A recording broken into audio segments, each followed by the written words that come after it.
Tonight, how will Canada's retaliatory tariffs on the U.S. impact Saskatchewan? A call to improve treatment supports after a major drug bust. And how will infill developments help Regina's housing crisis?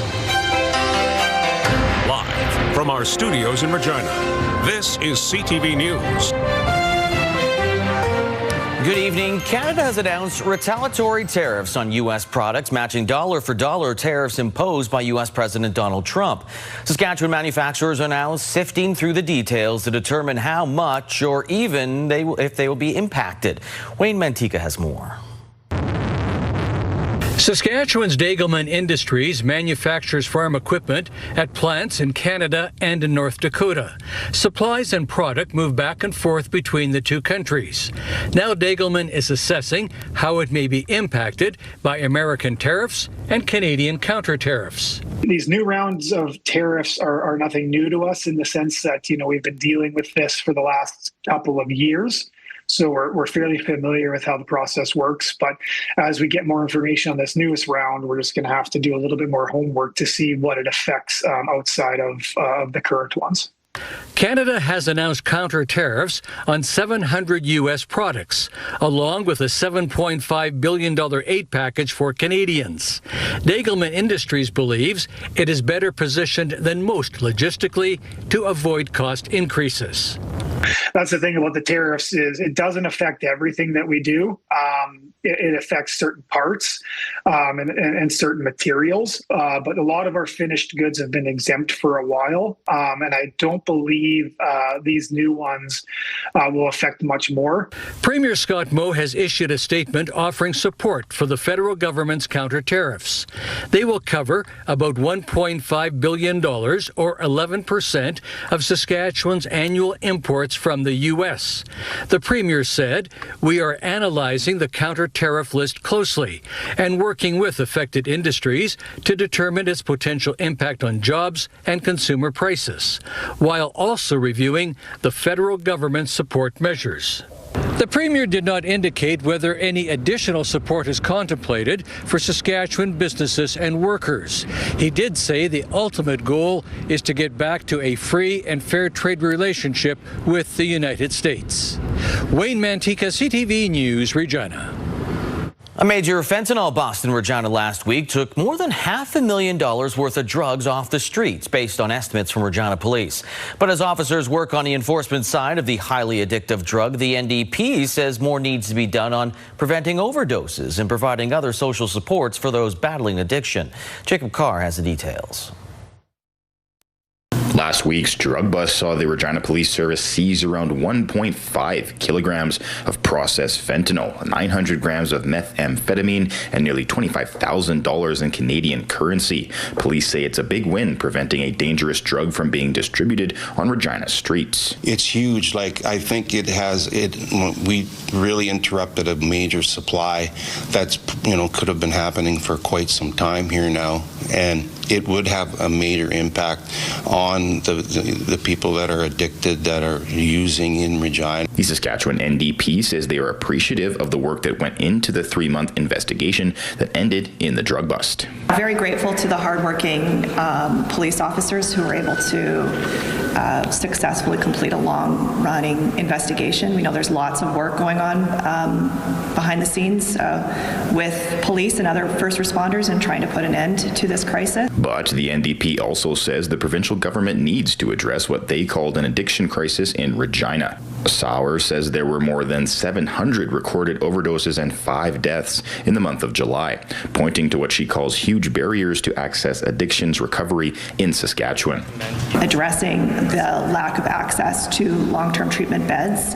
We still hear about folks who are trying to get into detox that can't, who are trying to get into long-term treatment beds that can't, or struggle to try and call every single day to see if there's an opening. In a response provided by the provincial government, they stated the government has invested in addictions treatment, including expansion of addictions treatment spaces, additional addiction supports in emergency departments, overdose outreach teams in Saskatoon and Regina, and virtual access to addictions medicine. Adding that we know that Saskatchewan's recovery-oriented approach is delivering encouraging results, and confirmed and suspected deaths due to drug toxicity have declined yearly. Jacob Carr, CTV News, Regina. 2 men are facing robbery and mischief charges after 2 different incidents this summer in Regina. On July the 29th, a church on a 1300 block of 12th Avenue had its front doors and an outside wall vandalized with spray paint. Then on August 19th, a man reported being assaulted and robbed on the 800 block of Victoria Avenue. Through investigation, it was determined the 2 men were behind both incidents. A 25-year-old man was arrested on August 19th, a 24-year-old on August the 20th. Both have already made their first court appearances. Family and supporters of Gerald Straightnose are now taking their call for answers to the provincial capital. 1 year after Gerald Straightnose died in RCMP custody, family, friends and supporters rallied in Kamsack about 2 weeks ago, calling for accountability and justice as the CERT investigation continues. A peaceful walk from Kamsack to Regina began on Monday, passing through Yorkton today. It will continue through several communities, including Melville and Fort Capel. Organizers say the walk honors Gerald Straightnose and other Indigenous people who have died in police custody, while calling for accountability and justice. Walk a mile in my moccasins, meaning maybe if you walk in our shoes and see through our eyes how we're treated, maybe people will feel different. Organizers are accepting donations to support their housing and transportation needs while they walk for justice. A week after highlighting a growing population, the city of Regina is searching for new ways to meet the increasing demand for housing, including infill housing. Donovan May says more on the efforts to boost builds. Needing thousands of new homes to meet soaring demand, Regina is boosting its support for infill developments. We are starting to see a bit of a transition in some of the areas. We're excited about the housing land bank, but overall I think we're encouraged. The $5.5 million land bank, an incentive for developers to build in the city's core neighborhoods like North Central. Last year, the city approved more than 1,600 building permits. Of those, 456 builds were in established neighborhoods, a significant increase from the just 40 approved in 2021. Infill development is also happening across the city, with 42% of approvals in the Dewdney East area, Arcola East at 24%, and the Cathedral, Heritage, and Downtown Core combining for 27%. However, the city is struggling to boost new builds in North Central, where no permits were approved in 2025. Infill development is a challenge in the best of economic times. Incentives like the land bank welcome news for builders. Where construction costs are, things are challenging at this time. So again, these city programs are very important in bringing these projects to fruition. And the Hope Development and Core Neighborhoods helps in their revitalization. It's important that we are able to focus on the shared goals that we have for what we want to see for the city. It's about changing the perceptions and changing the ideas of what living in those neighborhoods look like. Now, the city says it needs nearly 57,000 new homes by 2050 to meet its estimated population, and it wants 40% of those builds to be infill. But the 456 approvals last year, just 27% of housing starts, well short of its long-term goal. Donovan May, CTV News, Regina. A preview of the City of Regina's financial plans for next year are underway. City Council held its first 2027 preliminary budget forecast meeting today. The purpose of the meeting is to provide councillors a better understanding of the financial pressures the city will face next year and where increases in tax-supported revenue and service cuts are needed to help fill the gap. As part of its budget, the city also plans to keep property taxes within the lowest 25% among comparable Canadian cities.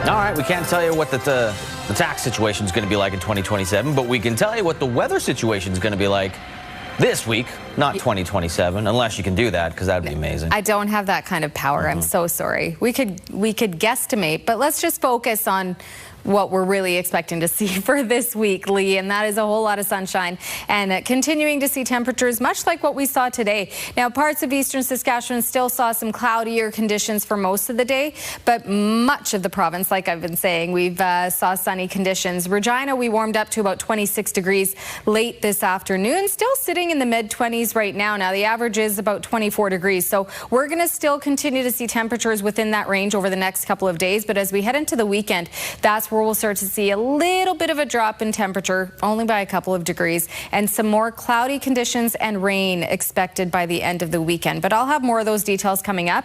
In terms of the last few hours, this is what it looked like. Pretty uneventful. I'll have details coming up in your full forecast. Lee? Thank you, Sabine. Contract negotiations continue to impact the province's largest healthcare unions. The largest healthcare union is QP Local 5430, represents 14,000 people, along with the 11,000 workers represented by SEIU-West.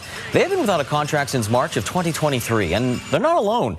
The Saskatchewan Union of Nurses and the Health Sciences Association of Saskatchewan had their contracts expire in 2024. At a rally in Saskatoon yesterday, these workers say the long negotiations are impacting healthcare across Saskatchewan.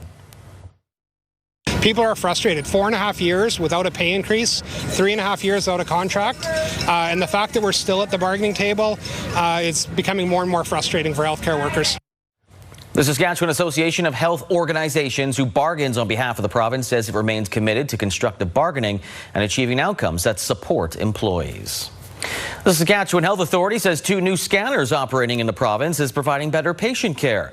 The first Star Guide scanner was installed in April of 2025 at the Regina General Hospital, with a second unit introduced at Royal University Hospital this past January. The SHA says compared to old nuclear medicine machines, these new scanners provide higher quality, more detailed images, giving radiologists more reliable results to help diagnose patients. The scanner is also quicker, with patients spending 20 to 30 minutes being assessed compared to the hour with the old machines. Since being installed, this technology has helped more than 2,800 patients. The province spent $2.1 million on Regina's Star Guide scanner. Irene and Leslie Dubé donated $2 million towards Saskatoon's. A Saskatoon man says a walk home after celebrating his birthday turned into a violent attack. Ross Smith says he and his friend were walking downtown early Saturday morning after going out for birthday drinks when a group of people bear sprayed them. His friend ran to get help, but Smith was not able to get away. He says the group beat him up and believes he lost consciousness after a couple of minutes. He was later taken to hospital with bruising to his arm, legs, and ribs, and needed 3 staples for a gash on his head and a black eye. Smith says he is sharing his experience to warn others. Be wary and keep an eye when you're out there, because I didn't expect anything like this to happen in this city. A 17-year-old boy has been charged with 2 counts of assault with a weapon, carrying a concealed weapon, and possession of a weapon. A 15-year-old boy has been charged with obstruction against a peace officer and breaching court-imposed conditions.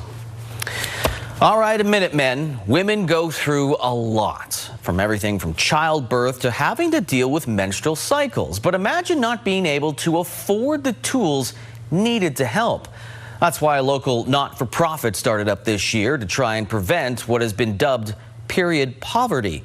Damien Smith has more.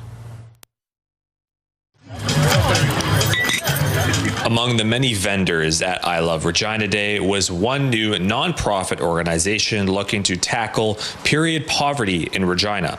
Through healthcare, child welfare, nonprofits, I've seen this issue come up again and again of period poverty. Co-founders of the Period Network say period poverty means having a lack of access to menstrual products, education, hygiene, facilities, and waste management. There's absolutely period poverty in our own community, and we have women who are struggling to access these products that are absolutely necessities. These aren't optional products that they're using. They set out to donate packs of 20 products, which is the average one may use per cycle. Many women who didn't have access to products, it's embarrassing.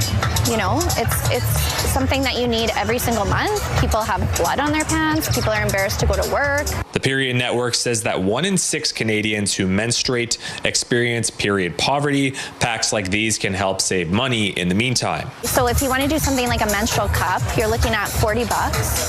If you want to do pads or tampons, they could range from $10 a pack to $20 a pack. So far, there are 9 collection sites set up to receive donations around the city, which will then be distributed to people in need. A lot of the folks that are coming into our center are living in poverty and are homeless, so they don't have these essential, hygiene items. This is not just a women's issue. We all come from women. Most of us have, partners, sisters, daughters, mothers. This is an issue that impacts absolutely everybody. So far in their 2 months, the Period Network has donated around 50 packs to places like the Pine Lodge, the Wellness Bus, as well as Big Brothers, Big Sisters in Regina. Damien Smith, CTV News, Regina. Still ahead, a Saskatchewan powwow arbor that's garnering plenty of attention in this week's Indigenous Circle. And a closer look at the Treaty 6 document on display at Saskatchewan Heritage Park.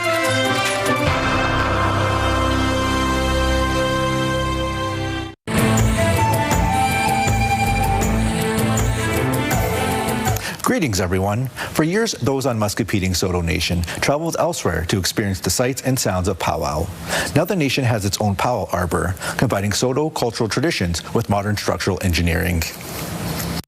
The powwow arbor on Muscopine Saulteaux Nation can be seen from miles away, a new fixture on the nation's landscape. The design of the structure has caught international attention, winning awards abroad and picking up 2 national architecture honors. Because it has no center pole for structure, the architects had to design this marvelous facility using a suspension system that's unique. So that particular suspension system has been what's garnering us so much attention. In 2022 and 2023, the Arbor won 4 awards, including 2 from the World Architecture Festival, highlighting the building's circular geometry. When we first were thinking of this concept, we thought about a cheaper, not so big arbor like this. So to see it come to fruition, the plans and the details that went into it, and to see it actually win national and international awards, it makes our heart feel good.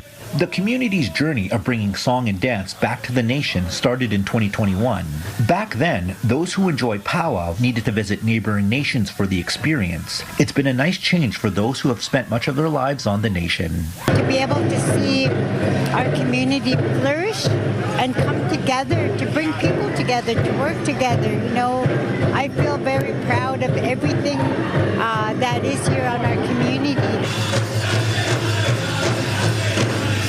This is Muscopine's 2nd annual traditional powwow. The event has already been expanded to 3 days, with plans for it to continue to grow and evolve. The powwow was an opportunity for us to let our members have a Muscopine memory, and so if anything is successful, just to be able to have our members have a memory of Muscopine makes it all worth it. The powwow arbor is used for other cultural events throughout the year and can fit up to 2,500 people, including 1,000 powwow dancers. If you have a story you would like to see in this segment, here's how to reach us. You can contact me by email, and you can also watch past episodes and segments of Indigenous Circle on our CTV Regina and CTV Saskatoon websites. Indigenous Circle, brought to you in part by Saskatchewan Indigenous Enterprise Foundation, growing the First Nation entrepreneurial spirit. This is pretty cool, too. A rare copy of Treaty 6 is on display at Saskatchewan Heritage Park, offering visitors a look back at the agreement between the Crown and First Nations. CTV's Laura Woodward reports it's an agreement that still shapes relationships 150 years later. Behind this glass, a copy of Treaty 6. This is such an important document, a historic document. Treaty 6 was first signed in 1876 between the Crown and First Nations leaders. The agreement establishes rights and responsibilities around education, hunting, agriculture, and health care. To acknowledge that we were going to share the land and, live in peace and harmony, and we'd be able to practice our ways of life. This rare copy belongs to Flying Dust First Nation, and for Chief Tyson Bear, the history is personal. It was my great-great-grandpa that had signed the documents. The chief says the artifact was kept in a safety deposit box before leaders decided it should be shared. I'm grateful that Wanuskewin has taken good care of it and displaying it and showcasing it and using it as an educational piece. 150 years after Treaty 6 was first signed, Wanuskewin says the document isn't just a window into the past, it's also a reminder of a relationship that continues today.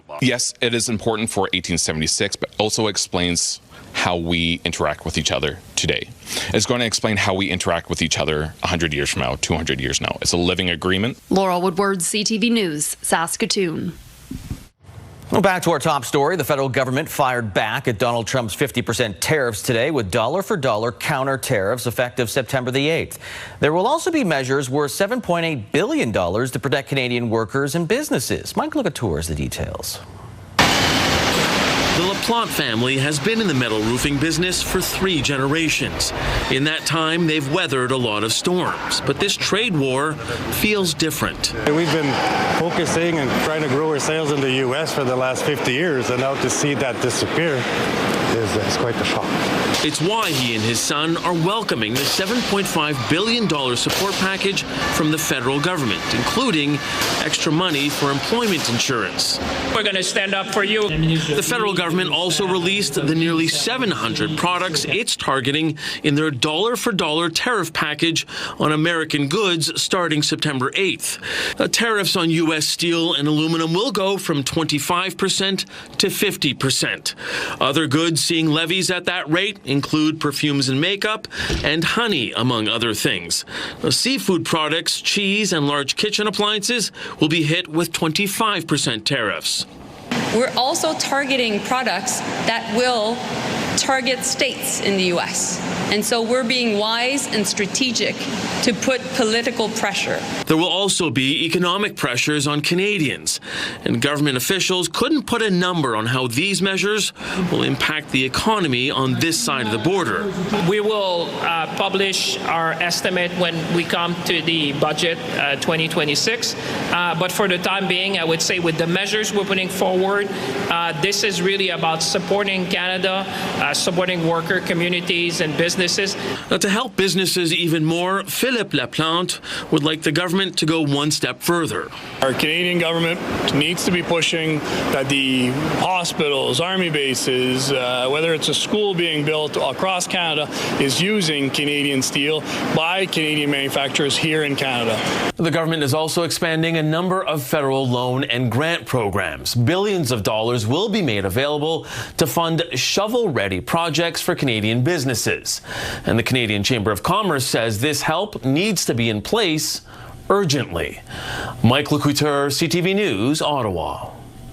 A new warning for Iran after the U.S. said all mines have been detonated or removed from international waters in the Strait of Hormuz. U.S. President Donald Trump says Tehran has been told that any vessel placing mines in a narrow passage will be destroyed. Attacks on ships have continued as the two sides vie for control of the key energy waterway. Data indicates that oil transit through the strait were at 5 million barrels per day yesterday. That's down from more than 20 million per day before the war. The Canada-U.S. got a workout today about 400 kilometers above Earth. International Space Station Flight Control Room here in Houston, Texas. There on your screen, you can currently see a live view outside of the International Space Station as NASA astronaut Neil Menon is currently attached to the space station's robotic arm. That robotic arm being maneuvered by the crew still inside the International Space Station. Armed and ready, 2 astronauts installing a replacement antenna which helps carry high-speed data between the orbiting outpost and mission control in Houston. The same 2 crew members were outside last week to remove the old antenna and secure it to the station's truss. Still ahead, saying goodbye to a music icon, a look at the legacy of Dolly Parton.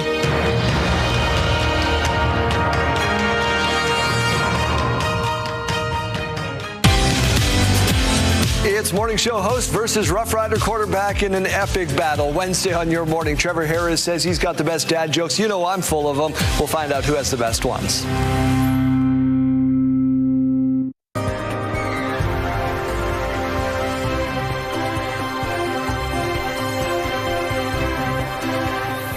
All right, welcome back. We're going to take a look at, it's getting a little hazier out there. We're going to take a look at your forecast for the rest of this week.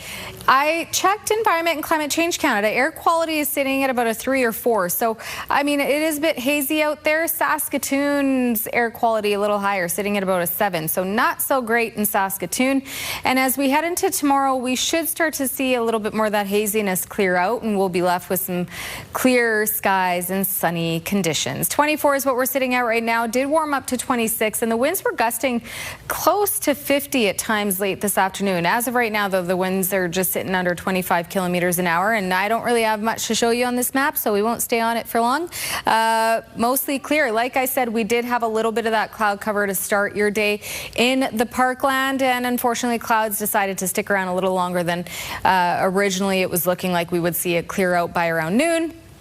Stuck around for most of the day, but as we head into tomorrow, most of Saskatchewan is looking like it's going to be clear and sunny throughout the rest of the day. So this is what we're looking at heading into this evening. A lot of that cloud cover still trailing there in the east, but as we continue into tomorrow, we start your day with clear conditions, actually right across Saskatchewan. Clear conditions, sunshine expected to start your day, and it looks like for most of the day we'll continue to see that. A little bit of cloud cover rolling in as we head into the evening, but still expecting to see a lot of sunshine and mainly clear conditions until we get into Thursday morning, where we start to see a little bit of that cloud cover to start your day Thursday, but that will clear out, and then we have a little bit of scattered precipitation that we could possibly see coming into the southwest Thursday evening, and that'll move forward. The north could see a little bit more rain as we head into Friday morning, but even into Friday we're expecting clear conditions. It's not until we get into Saturday night into Sunday where we could see a little bit of that, a little rain arrive Saturday and more rain on Sunday, but you'll see that in your 7-day forecast. Temperature-wise, though,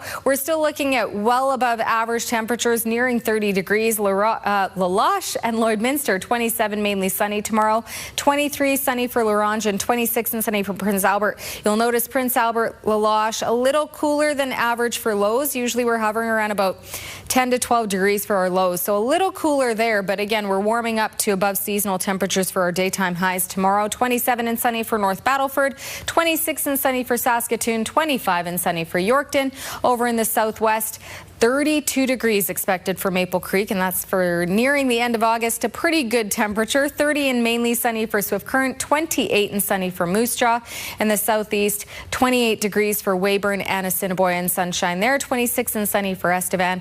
And then when we take a look at Regina tonight, a little cooler at 9 degrees for the low. Clear conditions, winds at 15 kilometers an hour. And then tomorrow, warming up to 26, nothing but sunshine with a wind up to about 20 kilometers an hour. And then as we take a look at what's to come for the next 7 days, a really good end of this week. We're going to see some really warm temperatures heading into Thursday, 29, mainly sunny, winds up to 40 kilometers an hour. By Friday, mainly sunny, 29 degrees. Saturday, 28 with a mix of sun and cloud. Yes, that is game day at Mosaic Stadium. Kickoff is at 5 o'clock. As of right now, we're looking at a mix of sun and cloud. Could see some scattered precipitation heading into Saturday evening, and it's Sunday where we will see a little bit more of that rain throughout the day. Temperature a little cooler, dip into 21 degrees, still in the 20s though, 21, and then by Monday a mix of sun and cloud, 22 degrees, and then by Tuesday we're back into those mid to high 20s for our daytime high. 26, mainly sunny on Tuesday. So we also saw this or expected this last week where we were possibly going to see some rain and it didn't come. So we'll get a better picture of the forecast as we get closer to the weekend. But as of right now, Sunday looks like the coolest day the next 7 days. Okay, excellent. And of course, many people notice right now that Sabine's wearing a Dolly Parton shirt. We're going to talk about Dolly Parton right after here, but tough day in our newsroom for some people. Yeah. Brenna and I certainly had a little bit, producer Brenna and I had a little bit of an emotional moment. She's an icon, not just talent-wise, musician-wise, but I know you're going to talk about it as well, about the Imagination Library, what she did, her philanthropic work that she did across the globe. So, yeah, a little bit of a dullness in the world today, but she'll be a sparkle in the sky for sure. All right, thank you, Sabine. Yeah, whether you are a big fan like Sabine or just casually enjoyed her work, no denying the legacy Dolly Parton has left behind. The legendary musician, philanthropist, rose to stardom as a singer-performer, but she's going to be remembered for her songwriting, her acting, her larger-than-life personality. Jean-Pierre Boschman has more. bed and I stumble to the kitchen. With her outsized personality and hairdo, Dolly Parton lived her life in rhinestones. Just because I'm blonde, don't think I'm dumb. But down-to-earth empathy shone through in the music she brought to millions worldwide. I don't think about my life in terms of superstar. I'm just working girl. I always say, and it's the truth, that I am a workhorse that looks like a show horse.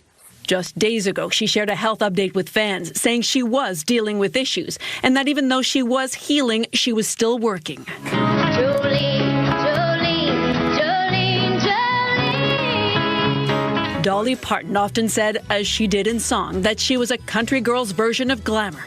She rose from poverty, the fourth of 12 children, her mother making clothes from rags, to riches, attaining glittering country music stardom and crossing genres.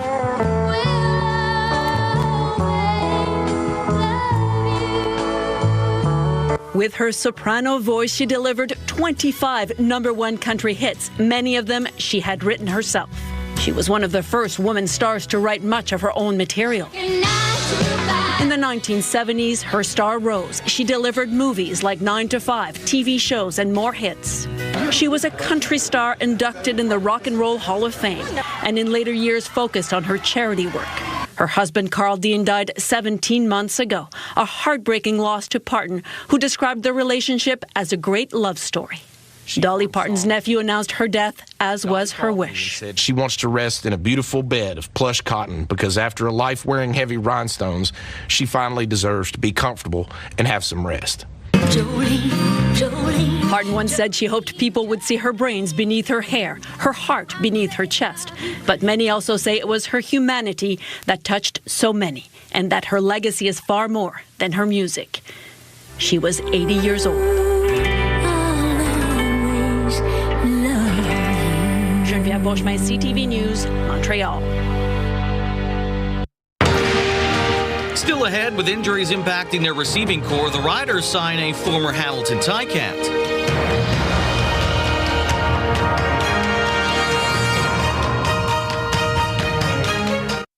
Here's what's happening in our community. The Regina Photo Club 2026-2027 season starts September 1st at 7 p.m.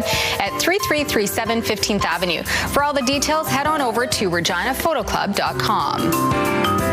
An intro to modern square dance happening September 3rd at 6:15 at Our Lady of Peace Church at 425 Broad Street North. For all the details, head to sksquaredance.com/square-dancing. Submit your event to our community by visiting our website, ctvregina.ca, and click Community Calendar or scan the QR code on your screen.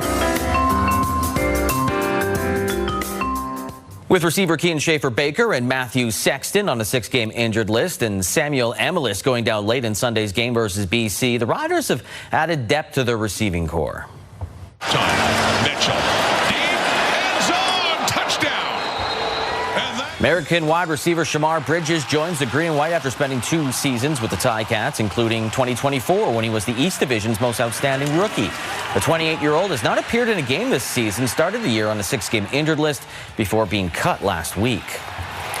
Toronto Blue Jays will continue their push for a wild-card playoff spot when they begin a 3-game series with the Kansas City Royals tonight. Ball 4, and the Yankees take the lead. The Jays are coming off an 8-3 loss to the Yankees on Sunday. The team is currently 2 games back of the final playoff spot in the American League. Matt Scherzer is on the mound for Toronto. The Royals, by the way, they've been pretty hot. They have won 8 straight games, and they lead this game 2-1 after 5 innings. Some incredible video to show you. An underwater encounter off Vancouver Island. A dive master and videographer came face-to-face with a shark. Shannon Patterson tells us it's a creature rarely seen by humans. When Vancouver Island dive master Carl Sorensen went looking for giant Pacific octopus in the waters of Parksville Monday afternoon. This was not on my bingo card that day. It was not something I expected to turn and see coming right at me. It was a blunt-nosed 6-gill shark that Sorensen estimated to be 10 to 12 feet long. They're actually a pretty common shark in our waters, but because they're a deep water shark, we rarely ever see them. The rare encounter startled the veteran underwater videographer. I turned around, I kind of swung my flashlight out on the sand in the dark water, and she was coming at me with her mouth wide open, like 5 feet away. So I screamed in my regulator and kind of shifted. I couldn't believe what I was seeing at first, but then I remembered I had my camera and I had to hit record. Sorensen kept his distance and recorded the shark with his zoom lens. It was a pretty gentle giant. Once it came and checked me out and realized that either A, I wasn't food, or B, I couldn't fit in her mouth, she just kind of swam by me and continued on doing what she was doing. The shark was swimming at a depth of around 100 feet. They're usually way deeper. They're found up to 2,500 meters, so 8,000 something feet. But from what I know, in the summertime, they come into shallower waters to mate and give birth. So I'm not sure if that's what she was up to, but she was definitely in shallower water than normal. The underwater encounter lasted about 3 minutes. When she left and I started swimming away, I'm not going to lie, I kept looking over my shoulder just to make sure that, she didn't think I was prey or something. Sorensen has nearly 1,200 dives under his belt, most of them with giant Pacific octopus. But this one? So far, that's the top of my list. That's the pinnacle of diving here, if you can see a shark. Shannon Patterson, CTV News, Vancouver.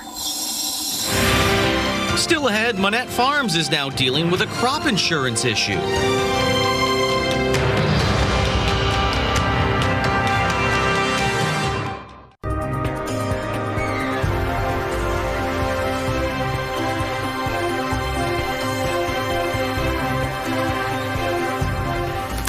All right, welcome back. We're going to take a look at your rural forecast, and a whole lot of sunshine and nice temperatures expected. Some areas, though, could deal with some smoky-like conditions to start the day, and that I will talk about in just a second. For now, though, as we take a look at what's to come, a lot of sunshine for Hudson Bay, 23 degrees, 24 for Wynyard and Melfort, sunny there, 26 and sunny for Watrous and Spiritwood, 27 for Meadow Lake and Lloydminster, 28 and sunny for Outlook, and Kindersley, 29 degrees. Closer to the southern border, much of the same, but some areas getting into the 30s. 32 for Maple Creek and Leader, 29 for East End, Cypress and Rosetown, 28 for Coronach and Rockland, 27 for Assiniboia, Lumsden, Pilot Butte, Carlisle, 26 degrees, 25 for Broadview.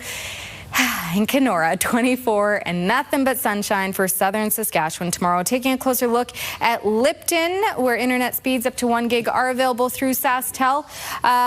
Located about 90 kilometers northeast of Regina. Tomorrow, Lipton will start the day with some smoky conditions. So smoky conditions to start the day in the morning. As we head into the afternoon, expect the smoke to clear, leaving us with nothing but sunshine for Lipton. Warming up to 24 degrees, will feel closer to 26 by the late afternoon, and winds up to 20 kilometers an hour.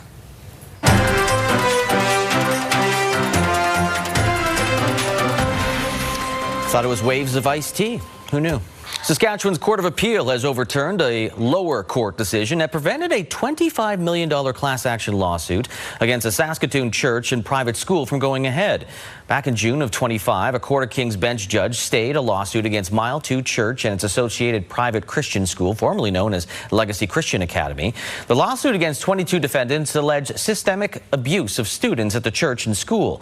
The judge stayed the case, saying there was an abusive process because the plaintiffs failed to immediately disclose settlement agreements with 3 defendants. Today, the Court of Appeal ruled the case can proceed, stating an abuse of power did not happen. One Saskatoon brewery is using science to take a closer look at how beer is made and what can be done with what's left behind. As Carla Shinkaruk tells us, 3 scientists from the Canadian Light Source have become unlikely brewmasters, glad to put beer under the microscope. We're just doing specific gravity measurements. Much of what's happening here at this local business, the Saskatoon Beer Lab, is a big experiment, literally. 3 scientists from the Canadian Light Source came up with the idea for the microbrewery with a mutual interest in beer and want to share their data with others who share their passion. We want to explain to everyone what goes into making beer, and if people want to see those recipes and make them for themselves, awesome. If they just want to know the science that goes into it, even better. Stobbs is one of the owners of the Saskatoon Beer Lab, but also works at the Canadian Light Source. Currently, his team brews lagers, pilsners, and pale ales, but the science doesn't stop at the bar. They're also looking at how to use what's left over after brewing, called spent grain. And you're kind of left with the hull, and there should be proteins, so you should be fortifying some of these things. And we want to know, is that true? Is that actually happening? And do you even want to, eat this stuff? The long-term goal is to turn that brewing byproduct into a functional flour for foods like bread, pizza dough, and pasta. Cheers. They've been brewing since February, but officially opened to customers in the last week of July. I think they're actually one of the greatest in the city so far, I would say. And it's not only the beer, it's the atmosphere. And this customer is happy with the added bonus of scientific expertise. They are really passionate about their beer and how they're making it. So it's very interesting of listening to all the stories that he's saying, because he's very knowledgeable. The brewery is working to source more ingredients locally, including Saskatchewan barley and hops. Their goal isn't to claim their beer is better, according to Stobbs, but instead they want to better understand how it's made and its potential to reduce the waste it produces. Carla Shinkaruk, CTV News, Saskatoon. Minette Farms now faces a potential issue with its crop insurance as it continues working through financial difficulties. In an affidavit earlier this month, Minette outlined that the Saskatchewan Crop Insurance Corporation identified an overpayment of $1.9 million through an audit of the operation's 23-24 insurance payouts. SCIC says the overpayment must be repaid in order to maintain this year's coverage, with Minette disputing the insurer's position and exploring whether it can terminate the coverage while the farming group is under creditor protection. Farm market boards, canola street price up $5.60 to $737.75 per ton, while the futures price is down more than $23 to $770.60 per ton. Amber durum wheat $276.15 per ton. Red spring wheat's up $2.18 to $288.26 per ton. Feed barley $203.59 per ton, and flax $610.54 per ton. Prices courtesy of Bunge United Futures Canada. Markets, the TSX up 243 points, the Dow Jones by 160 points. The Canadian dollar, it went up 1/100 of a cent to 72.30 cents U.S. Commodity front, gold down 3 cents. West Texas Intermediate crude down $2.65, while Western Canadian Select crude went down $2.69. And gas in Regina right now is at $1.76.9 cents per liter.